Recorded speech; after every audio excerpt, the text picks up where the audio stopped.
இது break free prime time. முழுமையான செய்திகளின் 3 மணி நேர அணிவகுப்பு. முதலில் சூப்பர் 60. இன்றைய நாளில் அறிய வேண்டிய அத்தனை செய்திகளின் விறுவிறுப்பான தொகுப்பு. அந்த வகையில் முதலாவதாக, தமிழ்நாட்டில் 2 பேருக்கு HMP பாதிப்பு இருப்பது கண்டறியப்பட்டுள்ளது. தமிழ்நாட்டில் சென்னை மற்றும் சேலத்தில் தலா ஒருவருக்கு HMP வைரஸ் இருப்பது உறுதி செய்யப்பட்டுள்ளது. இது தொடர்பாக தமிழ்நாடு சுகாதாரத்துறை வெளியிட்டுள்ள அறிக்கையில் HMP வைரஸ் பாதிக்கப்பட்ட 2 பேரும் உடல் நலத்துடன் இருப்பதாக குறிப்பிடப்பட்டுள்ளது. HMP வைரஸ் பரவும் வீதம் பெரிய அளவில் இல்லை என்று குறிப்பிட்டுள்ள தமிழ்நாடு அரசு பொதுமக்கள் பதற்றமடைய தேவையில்லை என அறிவுறுத்தியுள்ளது. அதே சமயம் கூட்டம் அதிகமாக உள்ள பொது இடங்களில் முகக்கவசம் அணிவது, கைகளை அடிக்கடி சுத்தப்படுத்துவது, தும்மல், இருமலின் போது வாய் மற்றும் மூக்கை மூடிக்கொள்ளுதல் உள்ளிட்டவற்றை கடைபிடிக்க வேண்டும் என வலியுறுத்தப்பட்டுள்ளது. கடந்த 2001ஆம் ஆண்டே இந்த வைரஸ் கண்டறியப்பட்டதாகவும் இதற்கு வழக்கமான சிகிச்சையே போதுமானது என்றும் தமிழ்நாடு அரசு தெளிவுபடுத்தியுள்ளது. பெங்களூர் மற்றும் குஜராத்தைச் சேர்ந்த 3 பச்சிளம் குழந்தைகள் உட்பட 5 பேருக்கு HMP வைரஸ் பாதிப்பு உறுதியானது அதிர்ச்சியை ஏற்படுத்தியிருக்கிறது. நுரையீரலை தாக்கும் ஹியூமன் மெட்டானிமோ வைரஸ் என்ற HMP வைரஸ் குழந்தைகளையும் வயதானவர்களையும் அதிகம் பாதிக்கிறது. சீனாவில் HMP வைரஸ் பாதிப்பால் ஏராளமானோர் மருத்துவமனையில் அனுமதிக்கப்பட்டுள்ளதாக கூறப்படும் நிலையில், பெங்களூருவில் 3 மாத பெண் குழந்தை மற்றும் 8 மாத ஆண் குழந்தைக்கு HMP வைரஸ் பாதிப்பு இருப்பதாக மத்திய சுகாதாரத்துறை அமைச்சகம் உறுதி செய்துள்ளது. பாதிக்கப்பட்ட குழந்தைக்கு சிகிச்சை அளிப்பது மற்றும் அடுத்த கட்ட நடவடிக்கைகள் குறித்து ICMR மற்றும் மத்திய சுகாதார அமைச்சகம் ஆலோசனை நடத்தியது. பெங்களூருவில் 2 குழந்தைகள் பாதிக்கப்பட்ட நிலையில், குஜராத் மாநிலம் அகமதாபாத்தில் 3வது குழந்தை HMP வைரஸால் பாதிக்கப்பட்டது. கடந்த 24ஆம் தேதி பாதிக்கப்பட்ட நிலையில் குழந்தையின் உடல்நிலை சீராக இருப்பதாக மருத்துவர்கள் தெரிவித்துள்ளனர். HMP வைரஸ் பாதிப்பால் ஏற்படக்கூடிய அறிகுறிகள், முன்னெச்சரிக்கை நடவடிக்கைகள், தவிர்க்க வேண்டியவை குறித்து அகில இந்திய மருத்துவ கூட்டமைப்பு சில வழிமுறைகளை வெளியிட்டுள்ளது. அதன்படி பாதிக்கப்பட்டவர்களுக்கு மூக்கடைப்பு, மூக்கில் நீர் வடிதல், இருமல், மூச்சு விடுவதில் சிரமம், மூச்சு திணறல், தொண்டை கரகரப்பு, காய்ச்சல், தோல் தடிமன் போன்ற அறிகுறிகள் இருக்கும். ஜலதோஷம், இருமல் போன்ற அறிகுறி இருந்தால் இருமும் போது மூக்கு மற்றும் வாயை மூடிக்கொள்ள வேண்டும் என அறிவுறுத்தப்பட்டுள்ளது. சோப்பு நீரால் அடிக்கடி கைகளை கழுவுவதோடு பொது இடங்களுக்கு செல்லும் போது முகக்கவசம் அணியவும் பரிந்துரைக்கப்பட்டுள்ளது.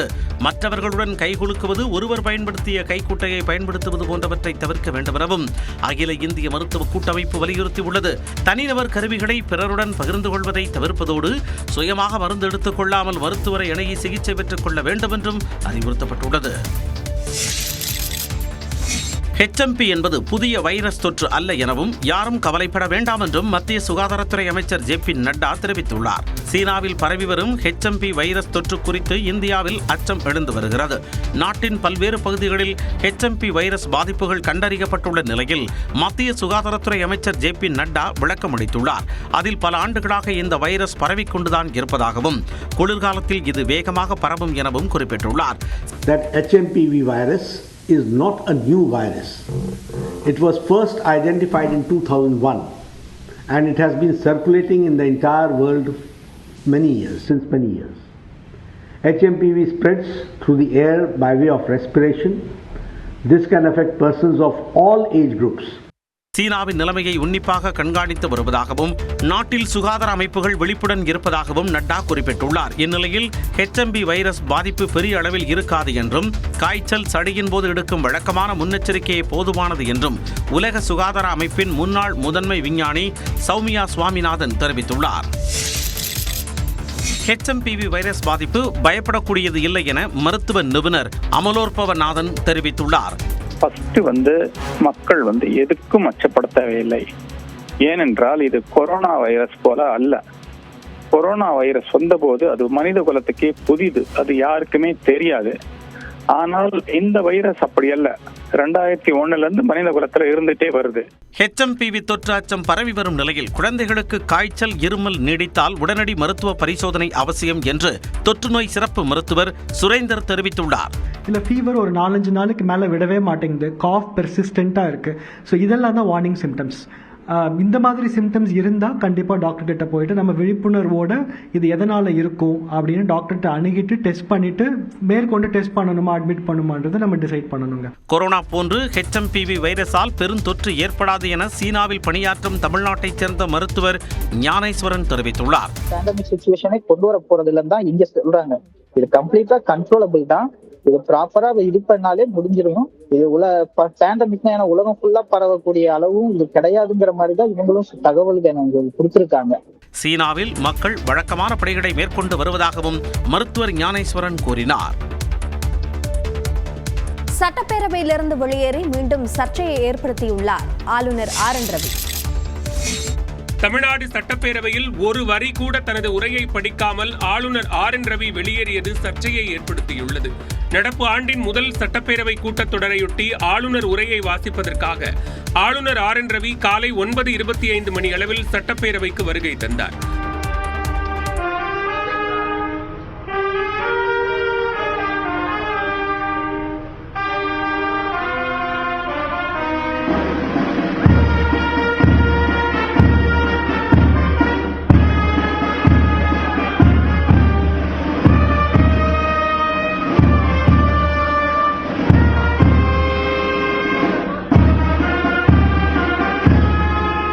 அதன் பின்னர் சட்டப்பேரவை கூட்டம் தமிழ்தாய் வாழ்த்து பாடலுடன் தொடங்கியது. அப்போது பல்கலைக்கழகங்களில் துணைவேந்தர் நியமனம் செய்யப்படாததை கண்டித்து சட்டமன்ற உறுப்பினர் வேல்முருகன் முழக்கம் எழுப்பினார். மற்றொருபுறம் அதிமுக மற்றும் பாமகவினரும் முழக்கம் எழுப்பினர். இதனால் அவையில் கூச்சல் குழப்பம் நிலவியது. இந்த பரபரப்புக்கு மத்தியில் ஆளுநர் உரையை வாசிக்காமலேயே ஆளுநர் RN ரவி அவையிலிருந்து வெளியேறினார். இதனால் ஆளுநரை கண்டித்து காங்கிரசார் முழக்கங்களை எழுப்பினர்.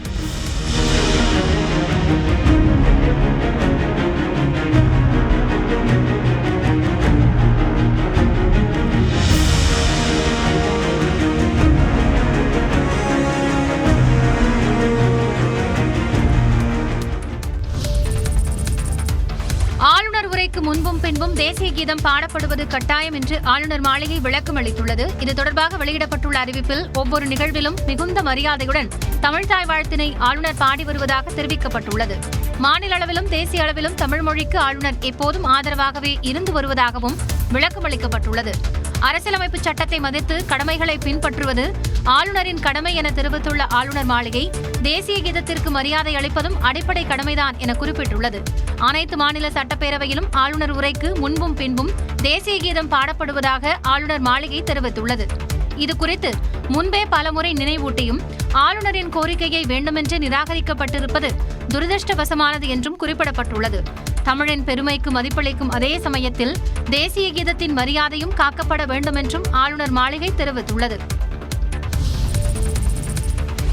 தமிழ்நாடு சட்டப்பேரவை நடவடிக்கைகள் தணிக்கை செய்து வழங்கப்பட்டது எமர்ஜென்சி காலத்தை நினைவூட்டுவதாக ஆளுநர் RN ரவி விமர்சித்துள்ளார். தமிழக சட்டமன்ற நடவடிக்கைகளின் தணிக்கை தொடர்பாக ஆளுநர் மாளிகையின் எக்ஸல பக்கத்தில் பல்வேறு விமர்சனங்கள் முன்வைக்கப்பட்டுள்ளன. அதில் திங்கட்கிழமை நடந்த சட்டப்பேரவை நடவடிக்கைகள் ஒட்டுமொத்தமாக தணிக்கை செய்யப்பட்டிருப்பது அவசர காலத்தை நினைவூட்டுகிறது என்றும் தமிழ்நாட்டின் சகோதர சகோதரிகள் பேரவையின் உண்மையான நடவடிக்கைகள் மக்கள் பிரதிநிதிகளின் நடத்தை ஆகியவற்றை அறிவதில் இருந்து விலக்கப்பட்டிருப்பதாக ஆளுநர் குற்றம் சாட்டியுள்ளார். மாநில அரசின் தணிக்கை செய்யப்பட்ட காட்சிகள் மட்டுமே வழங்கப்பட்டதாகவும் தேசிய கீதம் புறக்கணிக்கப்பட்டதன் மூலம் அரசியலமைப்பு அவமதிக்கப்பட்டது மட்டுமன்றி பத்திரிகை சுதந்திரத்தின் அடிப்படை உரிமையும் நசுக்கப்பட்டுள்ளதாகவும் இது ஜனநாயகத்துக்கு நல்லதல்ல என்றும் ஆளுநர் மாளிகை தரப்பில் குறிப்பிடப்பட்டுள்ளது. ஆளுநரின் செயல் சிறுபிள்ளைத்தனமானது என முதலமைச்சர் மு.க. ஸ்டாலின் கடுமையாக சாடியுள்ளார்.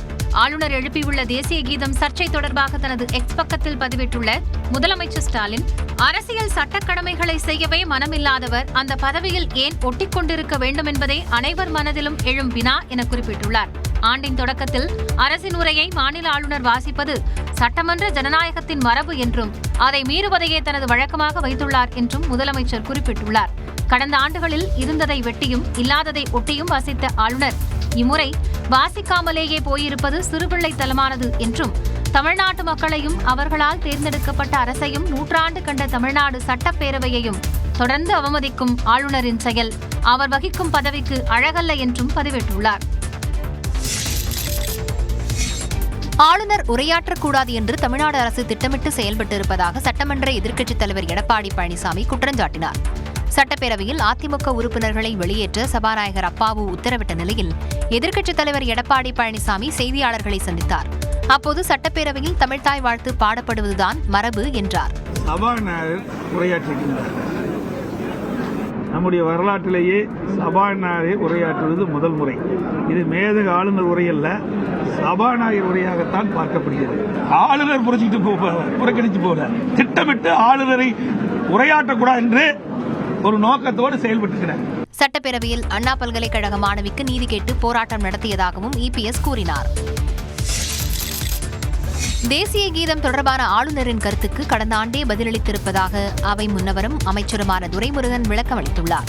சட்டப்பேரவையிலிருந்து ஆளுநர் வெளியேறியது தொடர்பாக விளக்கமளித்த அவை முன்னவர் துரைமுருகன், ஆண்டின் முதல் கூட்டத்தொடரில் ஆளுநர் உரை நிகழ்த்த வேண்டும் என்று சட்டம் இருப்பதாக கூறினார்.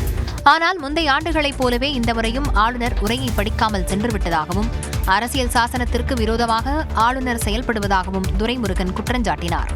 தமிழாய் வாழ்த்தும் உரையின் நிறைவில் தேசிய கீதமும் பாடுபடுவதை பின்பற்றுபவரும் தெளிவாக தெரிவித்திருக்கிறார்கள்.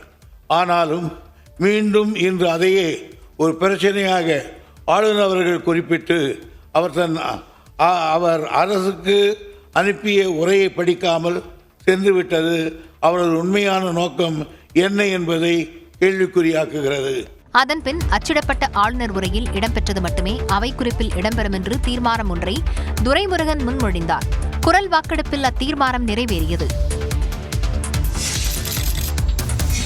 உரையை படிப்பதை தவிர ஆளுநருக்கு வேறு கருத்து சொல்ல அனுமதி இல்லை என சபாநாயகர் அப்பாவு தெரிவித்துள்ளார். அலுவல் ஆய்வு கூட்டத்தை தொடர்ந்து செய்தியாளர்களை சந்தித்த அப்பாவு ஆளுநர் சர்ச்சை குறித்து விளக்கமளித்தார். சட்டமன்ற மரபு இருக்கு, இந்திய அரசியலமைப்பு சட்டம் சொல்லி தந்திருக்கு. அதுல எந்த இடத்திலேயாவது ஆளுநர் அவருக்கு வச்சிருக்க கோரிக்கை இருக்கான்னு நீங்க தான் பார்த்து சொல்லணும். அல்லது ஆளுநர்கிட்ட தான் போய் கேட்டேன், ஐயா எந்த இதுலயாவது இந்திய அரசியலமைப்பு சட்டத்தில் ஆளுநர் முதல் நாள் அட்ரஸ் பண்ண வரும்போது இப்படி நடக்கணும் நீ ஷெட்யூல் போட்டு கொடுத்திருக்காங்களான்னு நீங்க தான் சொல்லணும். இதுவரை இருந்த மரபே சட்டப்பேரவையில் கடைபிடிக்கப்படுவதாகவும் சபாநாயகர் அப்பாவு குறிப்பிட்டார். தேசிய கீதத்தை ஒரு காரணமாக சொல்லி ஆளுநர் தனது உரையை வாசிக்காமல் சென்றுவிட்டதாகவும் இது அரசியலமைப்புக்கு எதிரானது என்றும் சபாநாயகர் தெரிவித்தார். மாநில அரசின் நிதிநிலை கடுமையாக பாதிக்கப்பட்டுள்ளதாக ஆளுநர் உரையில் தெரிவிக்கப்பட்டுள்ளது.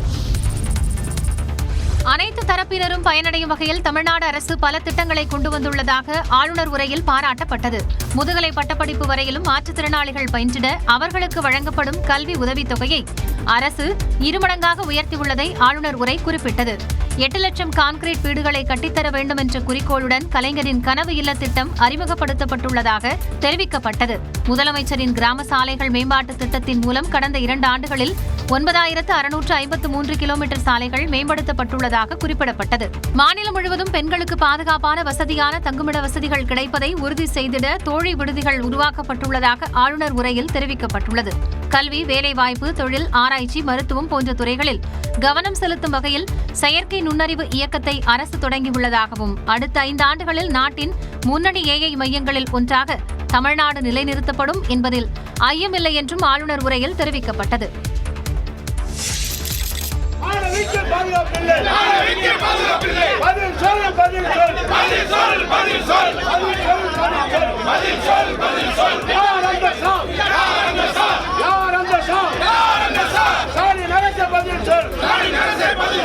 சட்டப்பேரவை வளாகத்தில் பதாகைகளுடன் அதிமுக உறுப்பினர்கள் போராட்டத்தில் ஈடுபட்ட காட்சிகள்தான் இவை. சட்டப்பேரவை கூட்டத்தொடரின் முதல் நாளில் அண்ணா பல்கலைக்கழக மாணவிக்கு நீதி வேண்டி யார் அந்த சார் என்ற வாசகம் பொறிக்கப்பட்ட பேட்ஜ் அணிந்தபடி எதிர்க்கட்சித் தலைவர் எடப்பாடி பழனிசாமி உள்ளிட்ட அதிமுக உறுப்பினர்கள் அவைக்கு வந்தனர்.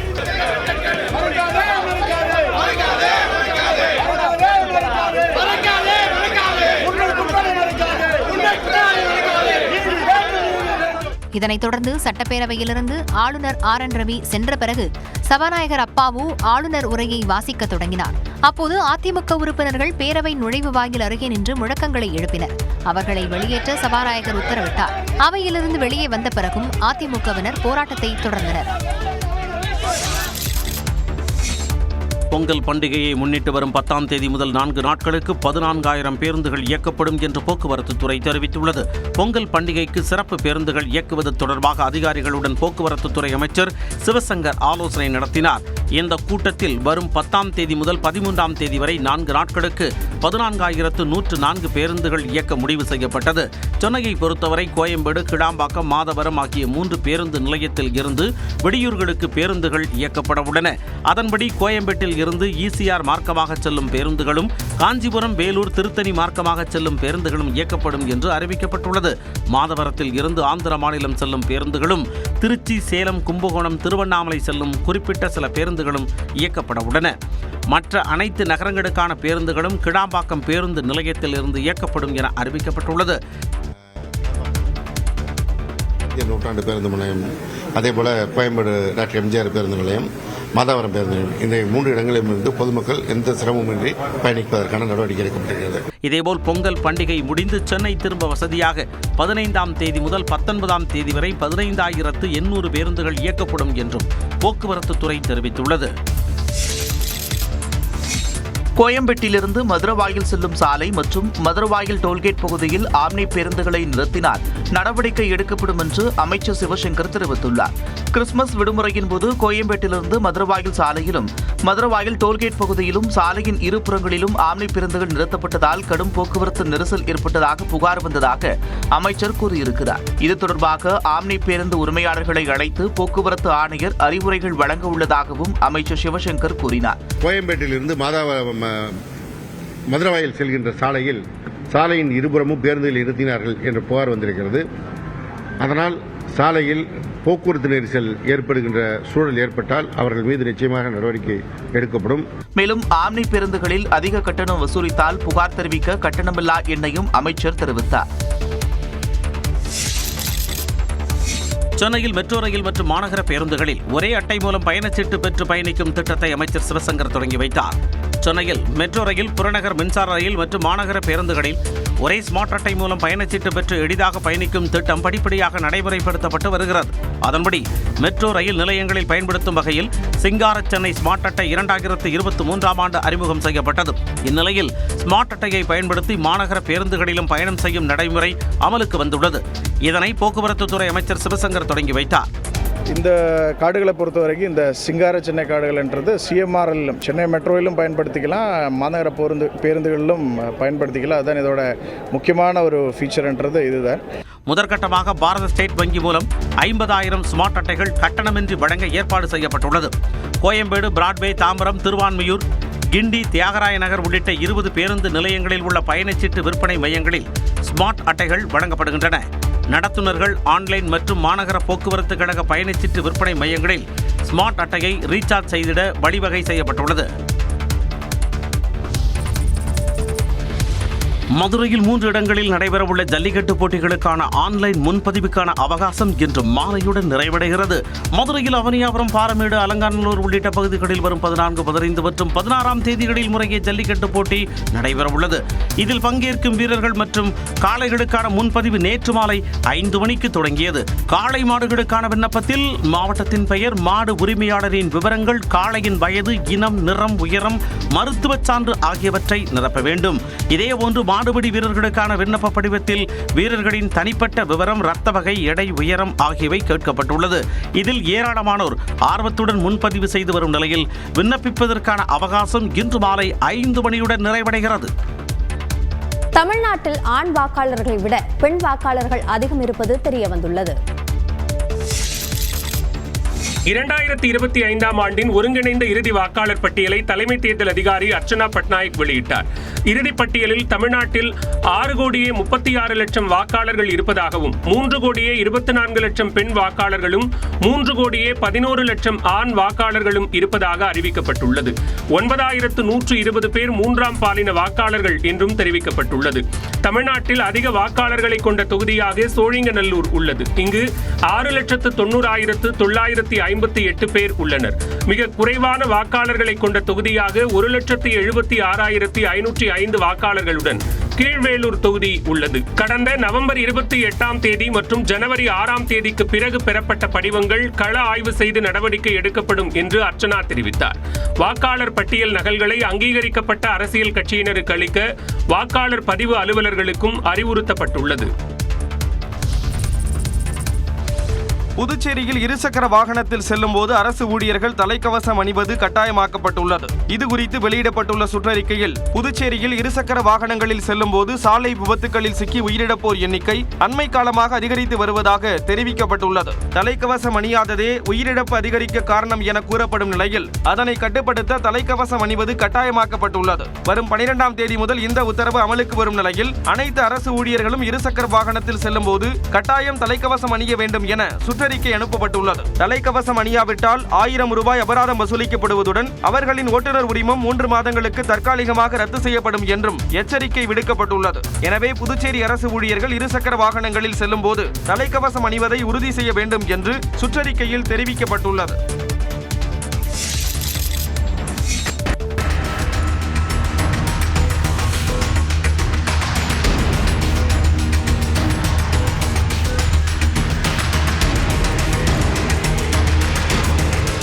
மதுரை மாவட்டம் வாடிப்பட்டி அருகே தனது புல்லட் வாகனத்தை சரியாக பழுது பார்க்கவில்லை என கூறி மெக்கானிக்கை சார்பு காவல் ஆய்வாளர் தாக்கும் காட்சிகள் தான் இவை.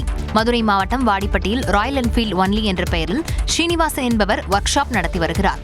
இவரிடம் கடந்த 3 ஆண்டுகளுக்கு முன்பு வாடிப்பட்டி காவல் நிலையத்தில் பணியாற்றிய சார்பு ஆய்வாளரான அண்ணாதுரை என்பவர் தனது இருசக்கர வாகனத்தை பழுது நீக்குவதற்காக கொடுத்துள்ளார். சார்பு ஆய்வாளரான அண்ணாதுரை ஏற்கனவே ஸ்ரீனிவாசனுக்கு 8600 ரூபாய் பாக்கி வைத்திருந்ததாக கூறப்படுகிறது.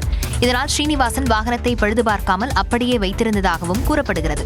இதனை அறிந்த சார்பு ஆய்வாளர் அண்ணாதுரை மற்றொரு காவலர் முரளி என்பவருடன் கடைக்கு வந்து ஸ்ரீனிவாசனை தாக்கியுள்ளார்.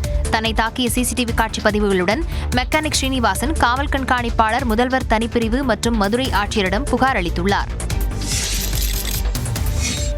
ராணிப்பேட்டை நகர்மன்ற கூட்டத்தில் பேசுவதற்கு அனுமதி மறுத்து மைக் பிடுங்கப்பட்டதாக கூறிய அதிமுக உறுப்பினர்கள் தரையில் அமர்ந்து தர்ணாவில் ஈடுபட்டனர். இந்த நகராட்சியில் திமுக மற்றும் அதன் கூட்டணி கட்சியைச் சேர்ந்தவர்கள் 26 பேரும், அதிமுகவைச் சேர்ந்தவர்கள் 4 பேரும் நகர்மன்ற உறுப்பினர்களாக உள்ளனர். இந்த நிலையில் நகர்மன்றத்தின் சாதாரண கூட்டம் நேற்று நடைபெற்றது. அப்போது அதிமுக உறுப்பினர்கள் தங்களது வார்டுகளில் எந்தவித பணிகளும் சரிவர நடக்கவில்லை என கூறி வாக்குவாதத்தில் ஈடுபட்டனர். அப்போது அவர்களது கையில் இருந்த மைக் வாங்கப்பட்டதாக தெரிகிறது. இதனால் திமுக அதிமுக கவுன்சிலர்களுக்கு இடையே தள்ளுமுடி ஏற்பட்டது. மைக்கு பிடிங்கன்னு ஓடுறார். அவர் யாருன்னு தெரியணும். அதே போல ஜோதி அவர்கள் பேசிக்கொண்டு இருக்கும்போது 27வது வார்டு நகர்மன்ற உறுப்பினர் அவர்கள் வந்து அடிக்கிறதுக்கு வராங்க. அதிமுக உறுப்பினர்கள் தங்களை விளம்பரப்படுத்திக் கொள்ள இதுபோன்ற தேவையற்ற பிரச்சனைகளில் ஈடுபட்டு வருவதாக திமுக கவுன்சிலர்கள் குற்றம் சாட்டினர். மக்களுக்கு பயன்படுறவர் எந்த விஷயமும் அவங்க பேசுறதில்ல. அவங்களோட தேவை என்னன்னா ஒரு வாட்ஸ்அப்பில் வரணும், நியூஸில் வரணும், ஃபேஸ்புக்கில் போகணுன்ற நோக்கத்திலே தேவையில்லாத விஷயங்களே பேசிட்டு இருக்காங்க. ராணிப்பேட்டை நகராட்சி நுழைவு வாயிலிலும் அதிமுக கவுன்சிலர்கள் ஆர்ப்பாட்டம் நடத்தினர்.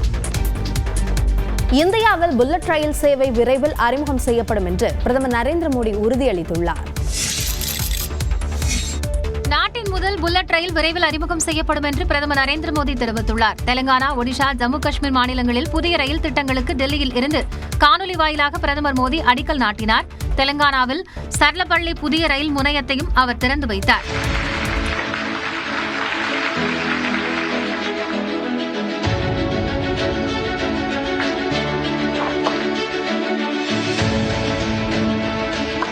நிகழ்ச்சியில் உரையாற்றிய பிரதமர் மோடி இந்திய ரயில்வே ஒரு வரலாற்று மாற்றத்தை கண்டுள்ளதாகவும் கடந்த 10 ஆண்டுகளில் ரயில் சேவை அதிகரித்துள்ளதாகவும் கூறினார். 50க்கும் அதிகமான வழித்தடங்களில் இயக்கப்படும் 136 வந்தே பாரத் ரயில்களால் மக்களின் பயண நேரம் வெகுவாக குறைந்துள்ளதாக மோடி கூறினார். சோதனை ஓட்டத்தின் போது படுக்கை வசதி கொண்ட வந்தே பாரத் ரயில் 180 கிலோமீட்டர் வேகத்தில் சென்றதை குறிப்பிட்ட பிரதமர் இந்தியாவில் புல்லட் ரயில் இயக்கப்படும் காலம் வெகு தொலைவில் இல்லை என்று கூறினார். அரசியல் எந்த அளவுக்கு தரம் தாழ்ந்து போகும் என தான் நினைக்கவில்லை என செய்தியாளர்கள் சந்திப்பில் டெல்லி முதலமைச்சர் அதிஷி கண்ணீர் மல்க பேசியது பரபரப்பை ஏற்படுத்தியுள்ளது. டெல்லி சட்டப்பேரவை தேர்தல் அடுத்த மாதம் நடைபெறவுள்ளது. இதற்கான அதிகாரப்பூர்வ அறிவிப்பு இந்த வாரத்தில் வெளியாக உள்ள நிலையில் பிரதமர் மோடி, டெல்லி முன்னாள் முதல்வர் அரவிந்த் கெஜ்ரிவால் உள்ளிட்டோர் தீவிர பரப்புரையில் ஈடுபட்டுள்ளனர். டெல்லியின் கால்காஜி தொகுதியில் போட்டியிடும் முதல்வர் அதிஷிக்கு எதிராக பாஜகவின் சார்பில் ரமேஷ் பிதூரி வேட்பாளராக நிறுத்தப்பட்டுள்ளார். பொதுக்கூட்டம் ஒன்றில் டெல்லி முதலமைச்சர் அதிஷியின் குடும்பத்தை தாக்கி ரமேஷ் பிதூரி பேசியிருப்பது பிரளயத்தை ஏற்படுத்தியுள்ளது. இந்த நிலையில் டெல்லியில் செய்தியாளர்கள் சந்திப்பில் கண்ணீர் மல்க பேசிய டெல்லி முதலமைச்சர் அதிஷி, தேர்தலுக்காக இப்படி ஒரு கேவலமான செயலை செய்வீர்களா என ரமேஷ் பிதுரிக்கு கேள்வி எழுப்பினார். मैं रमेश बिधूड़ी जी को कहना चाहूंगी, मेरे पिताजी जिंदगी भर शिक्षक रहे. उन्होंने दिल्ली के हजारों गरीब लोअर मिडिल क्लास परिवार से आने वाले बच्चों को पढ़ाया। आज वो 80 साल के हो गए हैं। वो इतने बीमार रहते हैं कि बिना सहारे के चल नहीं पाते हैं। आप चुनाव के लिए इतनी घटिया हरकत करेंगे? कैसे बुजुर्ग व्यक्ति को गालियां देने पे उतर आएंगे? ஒரு பெண் முதல்வரை அவமதிப்பதை டெல்லி மக்கள் பொறுத்துக் கொள்ள மாட்டார்கள் என ஆம் ஆத்மி தேசிய ஒருங்கிணைப்பாளர் அரவிந்த் கெஜ்ரிவால் கண்டனம் தெரிவித்துள்ளார். இஸ்ரோவின் திட்டங்களில் ஒன்றான விண்வெளியில் செடி வளர்ப்பு திட்டத்தின் சோதனை அண்மையில் வெற்றி பெற்ற நிலையில் காராமணி விதைகளில் 2 இலைகள் துளிர்விடத் தொடங்கின. PSLV C-60 ராக்கெட் மூலம் விண்ணில் செலுத்தப்பட்ட விண்கலன்களில் பல்வேறு சோதனைகளை இஸ்ரோ செய்து வருகிறது. இதன் ஒரு பகுதியாக கிராப்ஸ் என்ற திட்டத்தின் மூலம் விண்வெளியில் 8 காராமணி விதைகள் விண்வெளிக்கு எடுத்துச் செல்லப்பட்டன. விண்வெளியில் ராக்கெட்டில் இருந்து பிரிந்து சென்ற விண்கலத்தின் முதல் 4 நாட்களில் காராமணி விதை முளைக்கத் தொடங்கின. இந்நிலையில் கடந்த 4ஆம் தேதி முளைக்கத் தொடங்கிய காராமணி விதைகளில் 2 இலைகள் துளிர்விட தொடங்கியுள்ளன. விண்வெளியில் காராமணி விதைகள் துளிர்விட்டது மிகப்பெரிய மைல்கல் என்று இஸ்ரோ தனது எக்ஸ் பக்கத்தில் அதிகாரப்பூர்வமாக தெரிவித்துள்ளது.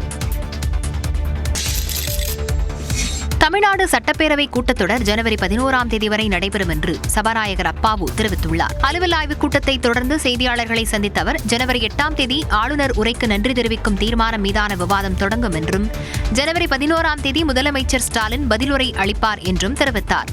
4 நாட்கள் சட்டமன்ற கூட்டத்தொடர் நடைபெற இருக்கின்றது. புதன், வியாழன், வெள்ளி, சனி 4 நாட்கள் நடைபெறும்.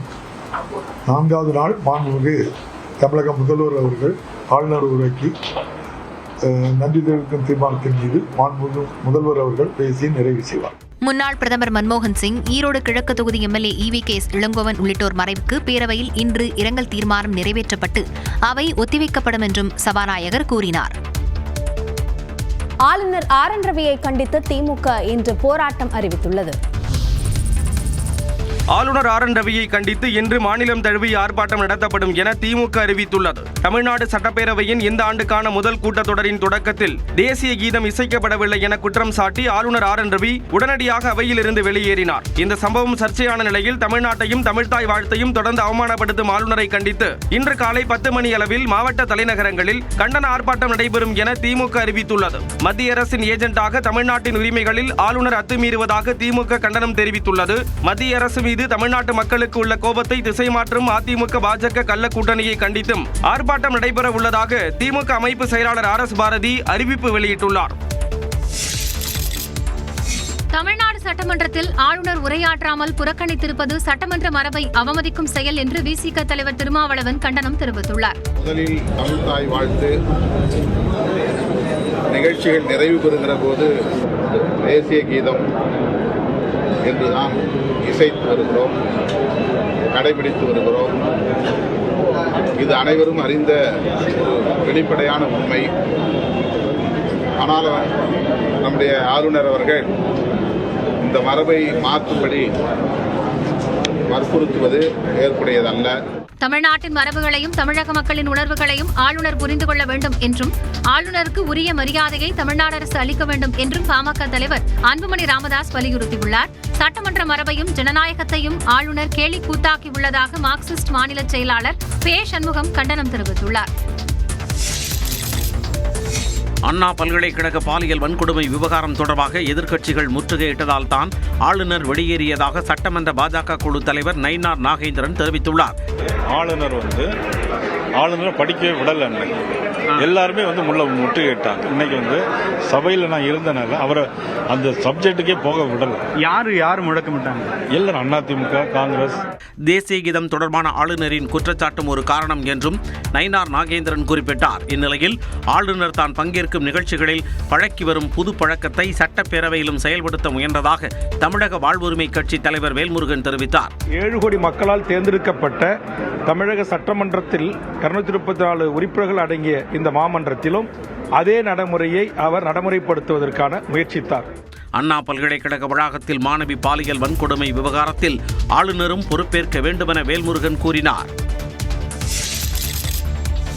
சட்டப்பேரவையில் தேசிய கீதம் தொடர்பான சர்ச்சையில் தமிழ்நாட்டின் மரபுக்கு முரணாக நடந்து கொண்டது ஆளுநர் தான் என்று பத்திரிகையாளர் பிரியன் கருத்து தெரிவித்துள்ளார். இங்கே யாருமே தேசிய கீதத்துக்கு அவமதிப்பு யாரும் உண்டாக்கல.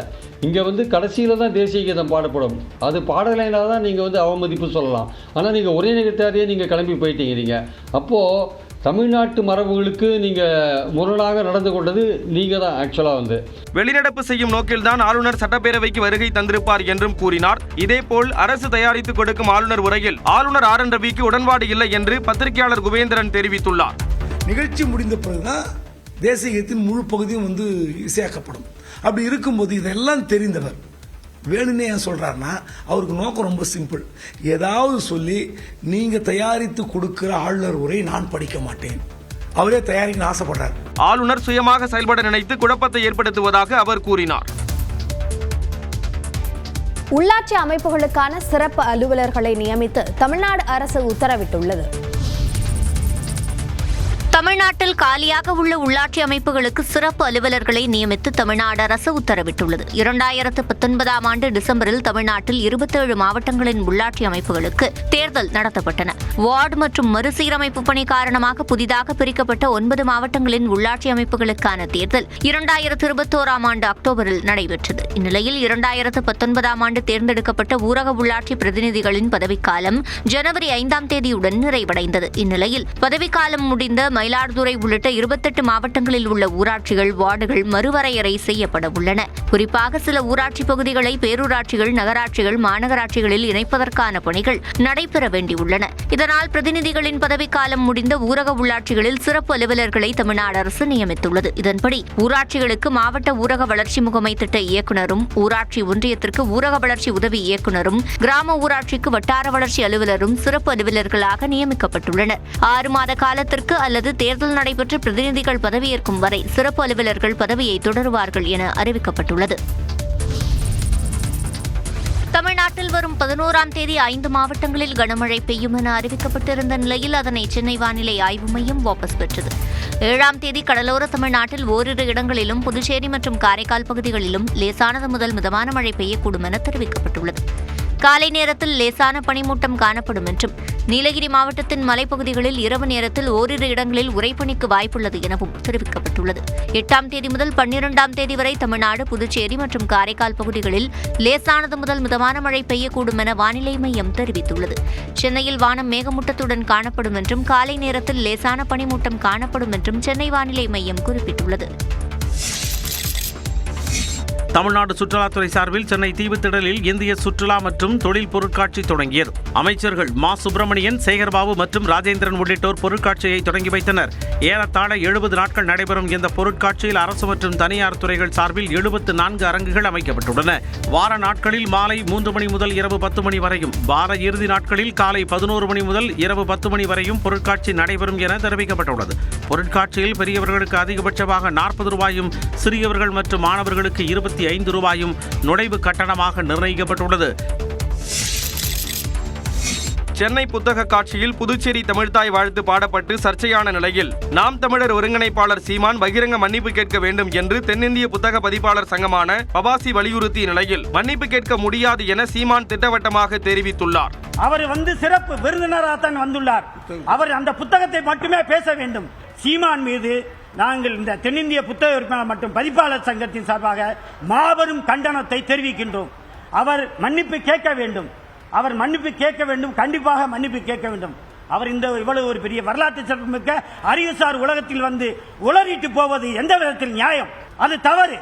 ஏறி மேடையில பேசி இவ்வளவு பிரச்சனை கூட ஆகல, இந்த கண்டனம் கூட வரலைன்னா நான் எதுக்கு 1/2 நாள் செலவழிச்சிட்டு போய் மேடையில் ஏறி பேசணும்? கைத்தடி வச்சிருக்கனே தட்டி தட்டி நடக்கிறான். நான் துப்பாக்கி வச்சிருக்கேன், 2 குண்டாவது வெடிக்கணும், 2 தோட்டாவது வெடிக்கணும். இல்லைன்னா போய் எதுக்கு நம்ம அந்த நிகழ்ச்சியில கலந்துக்கணும்?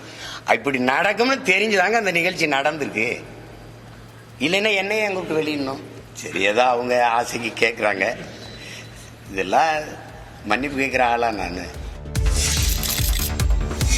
சென்னை அடுத்த பூவிருந்தவள்ளியில் 6.5 டன் குட்கா கடத்தி வந்த கும்பலை போலீசார் கைது செய்தனர். பூவிருந்தவள்ளி பகுதியில் கண்டெய்னர் லாரியில் குட்கா கடத்தப்படுவதாக கிடைத்த தகவலின் பேரில் நசரத்பேட்டை போலீசார் சோதனை நடத்தினர். அப்போது சந்தேகத்திற்கிடமாக வந்த கார் மற்றும் கண்டெய்னர் வாகனத்தை போலீசார் மடக்கி பிடித்து சோதனையிட்டதில் மூட்டை மூட்டையாக குட்கா இருந்தது தெரியவந்தது. இதனையடுத்து 6.5 டன் குட்காவை பறிமுதல் செய்த போலீசார் கடத்தலில் ஈடுபட்ட கனகலிங்கம் உள்ளிட்ட 3 பேரை கைது செய்தனர். பெங்களூருவில் இருந்து மொத்தமாக குட்கா உள்ளிட்ட போதைப் பொருட்களை விலைக்கு வாங்கி வந்து பூவிருந்தவள்ளி சுற்றுவட்டார பகுதிகளில் இந்த கும்பல் விற்பனை செய்தது விசாரணையில் தெரிய வந்தது. இதில் கைதான கனகலிங்கம் அண்மையில் குட்கா கடத்தல் வழக்கில் கைதாகி 20 நாட்களுக்கு முன்பு ஜாமீனில் வெளியே வந்து மீண்டும் கடத்தலில் ஈடுபட்டது தெரிய வந்தது. முன்னாள் அமைச்சர் ராஜேந்திர பாலாஜிக்கு எதிரான மோசடி வழக்கு சிபிஐக்கு மாற்றப்பட்டுள்ளது. முன்னாள் அமைச்சர் KT ராஜேந்திர பாலாஜி மீதான மோசடி வழக்கை சிபிஐ வசம் ஒப்படைக்கும்படி சென்னை உயர்நீதிமன்றம் உத்தரவிட்டுள்ளது. அதிமுக ஆட்சியில் அமைச்சராக இருந்த ராஜேந்திர பாலாஜி மூலம் ஆவின் நிறுவனத்தில் வேலை வாங்கி தருவதாக கூறிய அதிமுக முன்னாள் பிரமுகர் விஜய நல்லதம்பி சாத்தூரைச் சேர்ந்த ரவீந்திரன் என்பவரிடம் 30 லட்சம் ரூபாய் பணம் பெற்றுள்ளார். ஆனால் பணத்தை பெற்றுக்கொண்டு வேலை வாங்கி தரவில்லை என கூறி ரவீந்திரன் அளித்த புகாரின் பேரில் முன்னாள் அமைச்சர் ராஜேந்திர பாலாஜி மற்றும் விஜய நல்லதம்பிக்கு எதிராக விருதுநகர் மாவட்ட குற்றப்பிரிவு காவலர்கள் வழக்கு பதிவு செய்தனர். கடந்த 2021ஆம் ஆண்டு முதல் நிலுவையில் உள்ள இவ்வழக்கில் விரைவில் குற்றப்பத்திரிகை தாக்கல் செய்ய கோரி சென்னை உயர்நீதிமன்றம் உத்தரவிட்டது. ஆனால் குற்றப்பத்திரிகை தற்போது வரை தாக்கல் செய்யப்படாத நிலையில் இவ்வழக்கு மீண்டும் விசாரணைக்கு வந்தபோது முன்னாள் அமைச்சர் ராஜேந்திர பாலாஜிக்கு எதிராக வழக்கு தொடர அரசின் அனுமதி பெறும் நடைமுறைகள் மேற்கொள்ளப்பட்டுள்ளதாக காவல்துறை தரப்பில் தெரிவிக்கப்பட்டது. இதற்கு அதிருப்தி தெரிவித்த நீதிபதி வேல்முருகன் உயர்நீதிமன்ற உத்தரவு அமல்படுத்தப்படாததால் அந்த உத்தரவை ரத்து செய்து உத்தரவிட்டார். மேலும் நீதிமன்ற உத்தரவை அமல்படுத்த தமிழ்நாடு காவலர்களுக்கு நேரம் இல்லாததால் இவ்வழக்கின் விசாரணையை சிபிஐ வசம் ஒப்படைக்கும்படியும் ஆணையிட்டார். தமிழக அரசு மேஜர் அவசர நிலையை கொண்டு வந்துள்ளதாக தேமுதிக பொதுச் செயலாளர் பிரேமலதா விஜயகாந்த் விமர்சித்துள்ளார். அண்ணா பல்கலைக்கழக மாணவி பாலியல் வன்கொடுமை செய்யப்பட்டதை கண்டித்தும் பொங்கல் பரிசு தொகையாக 1000 ரூபாய் வழங்காததை கண்டித்தும் தேமுதிக சார்பில் தமிழகம் முழுவதும் கண்டன ஆர்ப்பாட்டம் நடைபெற்றது. சென்னை மதுரவாயலில் நடந்த ஆர்ப்பாட்டத்தில் அக்கட்சியின் துணை பொதுச் செயலாளர் LK சுதீஷ் தலைமையில் 500க்கும் மேற்பட்டோர் கலந்து கொண்டு கைதாகினர். தொடர்ந்து தனியார் திருமண மண்டபத்தில் அடைத்து வைக்கப்பட்ட அவர்களை பிரேமலதா விஜயகாந்த் சந்தித்தார். பின்னர் செய்தியாளர்களிடம் பேசிய அவர் எதிர்க்கட்சிகளின் குரலை திமுக அரசு நசுக்குவதாக குற்றஞ்சாட்டினார். இன்னைக்கு எங்களை கைது பண்றீங்களா? கொடுங்க, பொங்கலுக்கு 1000 ரூபாய் இப்பயே கொடுங்க, நாங்க எல்லாம் ஆர்ப்பாட்டத்தை விட்டுட்டு வெளியே போறோம். ஏன் அதை கொடுக்க மாட்டேங்கிறீங்க? இன்னைக்கு வரைக்கும் மழை வெள்ளத்துல பாதிக்கப்பட்ட விவசாயிகளுக்கோ மக்களுக்கோ நிதி போய் சேரல. அது மட்டும் கிடையாது, எங்க பார்த்தாலும் பாலியல் வன்கொடுமை, எல்லா இடத்துலயும் கஞ்சா போதை இதுதான் இருக்கு இன்னைக்கு தமிழ்நாட்டில். இதெல்லாம் பேசக்கூடாதா எதிர்கட்சியில் இருக்கிறவங்க? இது மினி எமர்ஜென்சி இல்ல, ரியல் எமர்ஜென்சியை விட மிக மோசமான ஒரு மேஜர் எமர்ஜென்சியா தான் இன்னைக்கு இந்த தமிழக அரசு நடந்து கொண்டிருக்கிறது. இதேபோன்று செங்கல்பட்டு மற்றும் திருப்பூரிலும் தேமுதிக சார்பில் ஆர்ப்பாட்டங்கள் நடைபெற்றன. தென்காசி மாவட்டம் சங்கரன்கோவிலில் சமையல் எரிவாயு சிலிண்டர்களை ஏற்றிச் செல்லும் வாகனத்தில் திடீரென்று தீ விபத்து ஏற்பட்டதால் பொதுமக்கள் அச்சமடைந்தனர்.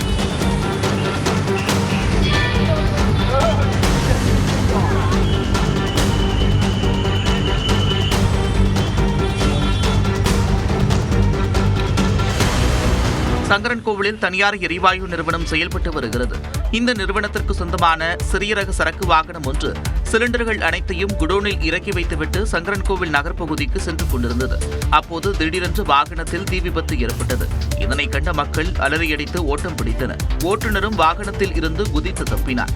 தகவலறிந்து சென்ற தீயணைப்பு வீரர்கள் நிகழ்விடத்திற்கு சென்று தீயை அணைத்தனர். தீ விபத்தின் காரணமாக சங்கரன்கோவில் ராஜபாளையம் சாலையில் சிறிது நேரம் போக்குவரத்து பாதிப்பு ஏற்பட்டது. வாகனத்தில் எரிவாயு சிலிண்டர்கள் இல்லாத போது தீ விபத்து ஏற்பட்டதால் பெரும் அசம்பாவிதம் தவிர்க்கப்பட்டது. இதுகுறித்து வழக்கு பதிவு செய்த காவல்துறையினர் தீ விபத்திற்கான காரணம் குறித்து விசாரித்து வருகின்றனர்.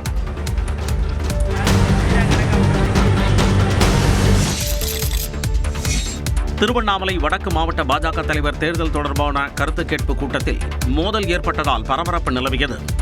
திருவண்ணாமலை வடக்கு மாவட்ட பாஜகவின் புதிய மாவட்ட தலைவரை தேர்வு செய்வதற்கான கருத்து கேட்பு கூட்டம் சேத்துப்பட்டில் உள்ள தனியார் திருமண மண்டபத்தில் நடைபெற்றது. இதில் மாவட்ட தலைவர் பதவிக்கு வெங்கடேசன், சுமதி, புவனேஷ்குமார், மோகன், கவிதா, பார்வதி, அருள், சாய்பாபா, முத்துச்சாமி, கோவிந்தன் ஆகிய 10 பேர் போட்டியிடுவதாக பட்டியல் ஒட்டப்பட்டது. அதில் கோவிந்தன், சாய்பாபா, சுமதி உள்ளிட்ட 5 பேர் போட்டியிட தகுதியற்றவர்கள் என புவனேஷ்குமார் தரப்பில் எதிர்ப்பு தெரிவித்தனர். அப்போது இரு தரப்பிற்கும் இடையே கைகலப்பு ஏற்பட்டு மோதல் வெடித்தது.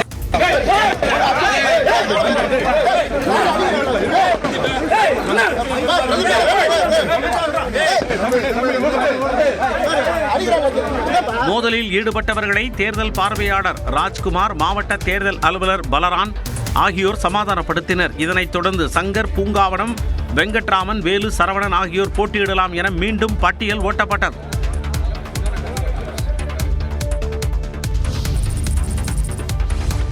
மதுரை மத்திய சிறையில் முறைகேடு செய்ததாக குற்றஞ்சாட்டப்பட்ட கடலூர் சிறை கண்காணிப்பாளர் ஊர்மிளா தொடர்ந்த முன்ஜாமீன் மனுவை உயர்நீதிமன்றம் தேதி குறிப்பிடாமல் ஒத்திவைத்தது. கடந்த 2016 ஆண்டு முதல் 2021 ஆண்டு வரை மதுரை மத்திய சிறையில் கைதிகள் மூலம் தயாரிக்கப்பட்ட பொருட்களுக்கு போலியாக கணக்கெழுதி சுமார் 1,63,00,000 ரூபாய் ஊழல் நடந்ததாக புகார் எழுந்தது. இது தொடர்பாக கடலூர் மத்திய சிறை கண்காணிப்பாளர் ஊர்மிளா, பாளையங்கோட்டை சிறை துணை கண்காணிப்பாளர் வசந்தகண்ணன், வேலூர் மத்திய சிறை நிர்வாக அதிகாரி தியாகராஜன் உட்பட 11 பேர் மீது லஞ்ச ஒழிப்புத்துறை வழக்கு பதிவு செய்தது. இந்நிலையில் தனக்கு முன்ஜாமீன் கோரி கடலூர் மத்திய சிறை எஸ்பி ஊர்மிளா உயர்நீதிமன்ற மதுரை கிளையில் மனு தாக்கல் செய்தார். அப்போது இணைய வழியிலான ரசீது இல்லை என்றாலும் கையால் போடப்பட்ட ரசீதுகள் உள்ளதாகவும் குற்றஞ்சாட்டப்பட்ட நபர்கள் இல்லாமல் சிறையில் சோதனை நடத்தியது தவறு எனவும் மனுதாரர் தரப்பில் வாதிடப்பட்டது. அப்போது மற்ற சிறைகளிலும் ஊழல் நடந்திருப்பதாக குற்றஞ்சாட்டிய முன்னாள் சிறை அலுவலர் தரப்பு வழக்கறிஞர் கண் துடைப்பிற்காக இவ்வழக்கு பதியப்பட்டிருப்பதாக குற்றம் சாட்டினார். இந்நிலையில் இவ்வழக்கின் தீர்ப்பை நீதிபதி தேதி குறிப்பிடாமல் ஒத்திவைத்தார். தமிழ்நாட்டின் உயர்கல்வித்துறை அமைச்சர் கோவி செழியனுக்கு பாஸ்போர்ட் வழங்க உயர்நீதிமன்றம் உத்தரவிட்டுள்ளது. தஞ்சாவூர் மாவட்டம் கும்பகோணத்தை அடுத்த ராஜாங்கநல்லூரைச் சேர்ந்த அமைச்சர் கோவி செழியன் தனக்கு பாஸ்போர்ட் வழங்க மறுக்கப்பட்டதை எதிர்த்து உயர்நீதிமன்ற மதுரை கிளையில் மனு தாக்கல் செய்திருந்தார். அதில் கிராம மக்கள் நடத்திய போராட்டத்தில் பங்கேற்றது தொடர்பாக தன் மீது குற்ற வழக்கு நிலுவையில் இருப்பதால் தனக்கு பாஸ்போர்ட் வழங்க மறுப்பு தெரிவிப்பதாக கூறியிருந்தார். இவ்வழக்கை விசாரித்த உயர்நீதிமன்ற நீதிபதி விக்டோரியா கௌரி, குற்ற வழக்கு நிலுவையில் இருப்பவர்களுக்கு பாஸ்போர்ட் வழங்குவது தொடர்பாக ஏற்கனவே பல்வேறு உத்தரவுகள் இருப்பதாக சுட்டிக்காட்டினார். எனவே உயர்கல்வி துறை அமைச்சர் கோவி செழியனுக்கு பாஸ்போர்ட் வழங்க திருச்சி மண்டல பாஸ்போர்ட் அலுவலர் நடவடிக்கை எடுக்க வேண்டும் என நீதிபதி உத்தரவிட்டார். கள்ளக்குறிச்சி கள்ளச்சாராய மரணம் தொடர்பான வழக்கில் கைதானவர்கள் மீதான குண்டர் சட்டம் ரத்து செய்யப்பட்டது. கள்ளக்குறிச்சி விஷச்சாராய மரணச் சம்பவம் தொடர்பாக கைது செய்யப்பட்டவர்கள் மீதான குண்டர் சட்டத்தை ரத்து செய்து சென்னை உயர்நீதிமன்றம் உத்தரவிட்டுள்ளது. கடந்த ஆண்டு ஜூன் மாதத்தில் கள்ளக்குறிச்சி மாவட்டம் கருணாபுரம் பகுதியில் மெத்தனால் கலந்த விஷச்சாராயம் குடித்து 65க்கும் மேற்பட்டோர் உயிரிழந்தனர். இந்த வழக்கு தொடர்பாக கைது செய்யப்பட்ட 18 பேர் மீது குண்டர் சட்டம் பாய்ந்தது. இந்நிலையில் தங்கள் மீதான குண்டர் தடுப்புச் சட்டத்தை ரத்து செய்ய கோரி உயர்நீதிமன்றத்தில் மனு தாக்கல் செய்திருந்தனர். இந்த மனுக்கள் மீண்டும் விசாரணைக்கு வந்தது. அப்போது 6 மாதங்களுக்கு மேல் சிறையில் உள்ள நிலையில் இதற்கு மேலும் அவர்களை குண்டர் சட்டத்தில் சிறையில் வைத்திருப்பதில் என்ன தேவை என நீதிபதிகள் கேள்வி எழுப்பினர்.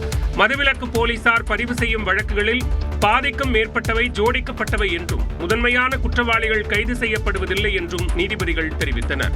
110 நாட்கள் அந்த கிராமமே அசாதாரண நிலையில் இருந்ததன் காரணமாகவே அனைவரும் குண்டர் சட்டத்தில் அடைக்கப்பட்டதாகவும் விசாரணை சிபிஐக்கு மாற்றப்பட்டுள்ள நிலையில் வழக்கின் ஆவணங்கள் விரைவில் சிபிஐயிடம் ஒப்படைக்கப்படும் என்றும் அரசு தரப்பில் தெரிவிக்கப்பட்டது. இதையடுத்து விஷச்சாராய மரண வழக்கில் கைது செய்யப்பட்டவர்கள் மீதான குண்டர் சட்டத்தை ரத்து செய்து நீதிபதிகள் உத்தரவிட்டனர். சபரிமலை ஐயப்பன் கோயிலில் மண்டல பூஜையை தொடர்ந்து மகர விளக்கு பூஜைக்காக கோயில் நடை கடந்த டிசம்பர் 30ஆம் தேதி திறக்கப்பட்டது. அன்று முதல் சன்னிதானத்தில் பக்தர்கள் கூட்டம் அலைமோதுகிறது. நாள்தோறும் சுமார் 1 லட்சம் பக்தர்கள் சபரிமலைக்கு செல்கின்றனர். வழக்கத்தை விட கூட்டம் அதிகமாக இருப்பதால் தரிசனம் செய்ய 6 மணி நேரம் வரை வரிசையில் காத்திருக்கின்றனர். குறிப்பாக ஆழிக்குண்டம் அருகே இருந்து 18 படிகளில் ஏறி பகவானை தரிசிக்க மட்டும் அரை மணி நேரம் ஆகிவிடுவதாக பக்தர்கள் தெரிவிக்கின்றனர். பக்தர்கள் கூட்டம் அதிகரித்த வண்ணம் இருப்பதால் சுமார் 1500 காவலர்கள் பாதுகாப்பு பணியில் ஈடுபட்டு மகர விளக்கு காலத்தில் மட்டும் இந்த ஆண்டு சபரிமலை வந்த பக்தர்களின் எண்ணிக்கை 6 லட்சத்தை கடந்துள்ளது. ஜனவரி 15ஆம் தேதி ஜோதி தரிசனம் நடைபெற உள்ளது.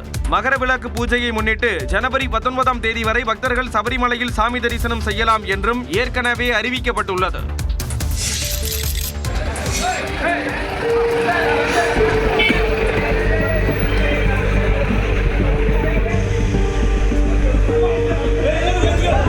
கேரளாவில் 30 அடி பள்ளத்தில் பேருந்து கவிழ்ந்து விழுந்த விபத்தில் சிக்கியவர்களை மீட்ட காட்சிகள்தான் இவை.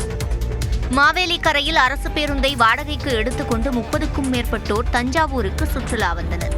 இவர்கள் மீண்டும் கேரளாவுக்கு திரும்பும் போது இடுக்கி மாவட்டம் புல்லுப்பாறை அருகே பேருந்து விபத்தில் சிக்கியது. கட்டுப்பாட்டை இழந்து 30 அடி பள்ளத்தில் பேருந்து கவிழ்ந்ததால் பயணிகள் பரிதவித்தனர். தகவல் அறிந்து சென்ற மீட்புப் படையினர் மீட்புப் பணியில் ஈடுபட்டனர்.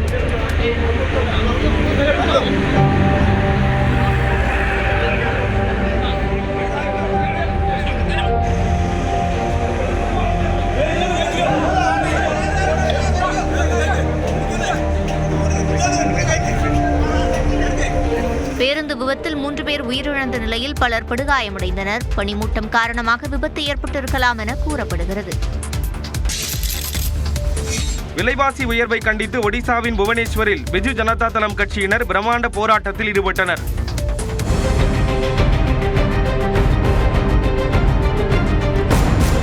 முதலமைச்சர் மோகன் மாஜிக்கு எதிராக பிஜு ஜனதா தளம் கட்சியினர் முழக்கமிட்டனர்.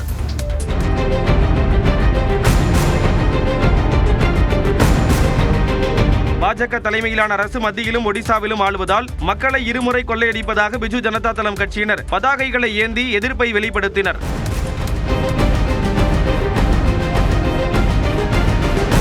இந்த சூழலில் விலைவாசி உயர்வு என்று பிஜு ஜனதா தளம் முன்வைக்கும் குற்றச்சாட்டு ஒரு நாடகம் என்று ஆளும் பாஜக அரசு பதிலடி கொடுத்துள்ளது. விண்ணில் சுழன்று வரும் 2 விண்கலன்களை இணைக்கும் நிகழ்வை இஸ்ரோ ஒத்திவைத்தது. அந்தரத்தில் சுழன்று வரும் 2 விண்கலன்களை இணைக்கும் டாக்கிங் பரிசோதனையை இஸ்ரோ வரும் 9ஆம் தேதிக்கு ஒத்திவைத்தது. இந்திய விண்வெளி ஆய்வு மையம் அமைப்பதற்கு முதற்படியாக ஸ்பேடெக்ஸ் திட்டம் கருதப்படுகிறது. ஸ்பேடெக்ஸ் திட்டமானது 2 விண்கலன்களை அந்தரத்தில் ஒன்றுடன் மற்றொன்றை இணைப்பதாகும். ஸ்பேடெக்ஸ் திட்டத்தை செயல்படுத்தும் வகையில் கடந்த 30ஆம் தேதி இரவு 10 மணிக்கு PSLV C-60 ராக்கெட் விண்ணில் செலுத்தப்பட்டது. விண்ணில் செலுத்தப்பட்ட ராக்கெட்டில் இருந்து ஸ்பேடெக்ஸ் திட்டத்தின் 2 விண்கலன்கள் வெற்றிகரமாக பிரிந்து சென்றன. விண்ணில் சுழன்று வரும் 2 விண்கலன்களை இணைக்கும் நிகழ்வு செவ்வாய்க்கிழமை நடைபெறும் என்று இஸ்ரோ அதிகாரிகள் அறிவித்திருந்தனர். இந்நிலையில் 2 விண்கலன்களையும் இணைப்பது தொடர்பான பரிசோதனைகளை இஸ்ரோ அதிகாரிகள் செய்து வந்தனர். திங்கட்கிழமை நடைபெற்ற பரிசோதனையில் இணைப்பு திட்டத்தின் கட்டளைகளில் சில பிரச்சனைகள் இருந்தது கண்டுபிடிக்கப்பட்டது. இதனையடுத்து மேலும் தரவுகளை ஆராய வேண்டியுள்ளதால் ஸ்பேடெக்ஸ் திட்டம் வரும் 9ஆம் தேதிக்கு ஒத்திவைக்கப்படுவதாக இஸ்ரோ அதிகாரப்பூர்வமாக அறிவித்துள்ளது. வாரத்தின் முதல் வர்த்தக நாளில் பங்குச்சந்தைகளில் ஏற்பட்ட கடும் வீழ்ச்சி காரணமாக மும்பை பங்குச்சந்தையில் முதலீட்டாளர்களுக்கு 12 லட்சம் கோடி ரூபாய் இழப்பு ஏற்பட்டது. HMPV வைரஸ் அச்சம் காரணத்தால் வர்த்தகம் தொடங்கியது முதல் பங்குச்சந்தைகளில் கடும் வீழ்ச்சி காணப்பட்டது. மும்பை பங்குச்சந்தை குறியீட்டு எண் சென்செக்ஸ் 1258 புள்ளிகள் சரிந்து 77,964 புள்ளிகளாகவும், தேசிய பங்குச்சந்தை குறியீட்டு எண் நிப்டி 389 புள்ளிகள் குறைந்து 23,616 புள்ளிகளில் வர்த்தகம் நிறைவுற்றது. அப்போலோ ஹாஸ்பிட்டல்ஸ், டைட்டன், ICICI வங்கி பங்கிகள் லாபம் கண்டன. ITC, HDFC, கோட்டக் மஹிந்திரா உள்ளிட்ட நிறுவன பங்குகள் பெரிய சரிவை கண்டன. பொதுத்துறை வங்கி பங்குகள் 4 விழுக்காடு சரிந்தன. உலோகம், ரியல் எஸ்டேட், ஆற்றல், எண்ணெய் மற்றும் எரிவாயுத்துறை பங்குகள் தலா 3 விழுக்காடு சரிவை கண்டன.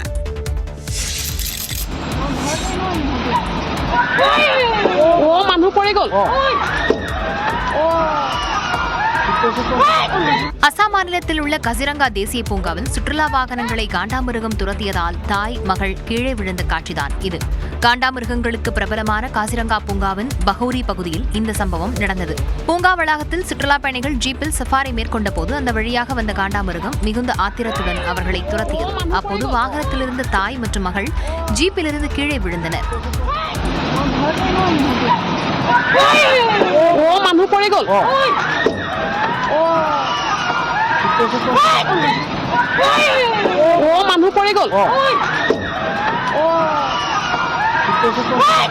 இருவரும் பாதுகாப்பாக மீண்டும் ஜீப்பில் ஏறினர். இந்த சம்பவம் குறித்து கசிரங்கா பூங்கா நிர்வாகம் விசாரணை நடத்தி வரும் நிலையில் ஜீப் பயணத்தின் போது பாதுகாப்பாக இருக்கும்படி சுற்றுலா பயணிகளுக்கு அறிவுறுத்தப்பட்டுள்ளது.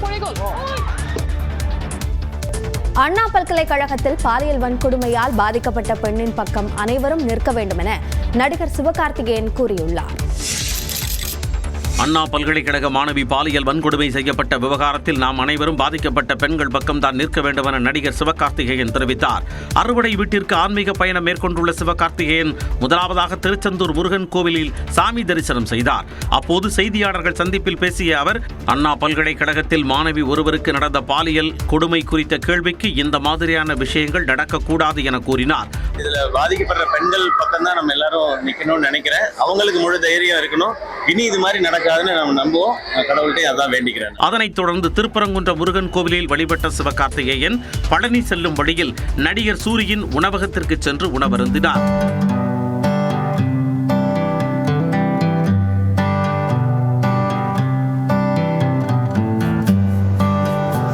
மூன்றாம் படை வீடான பழனியிலும் சிவகார்த்திகேயன் வழிபாடு மேற்கொண்டார்.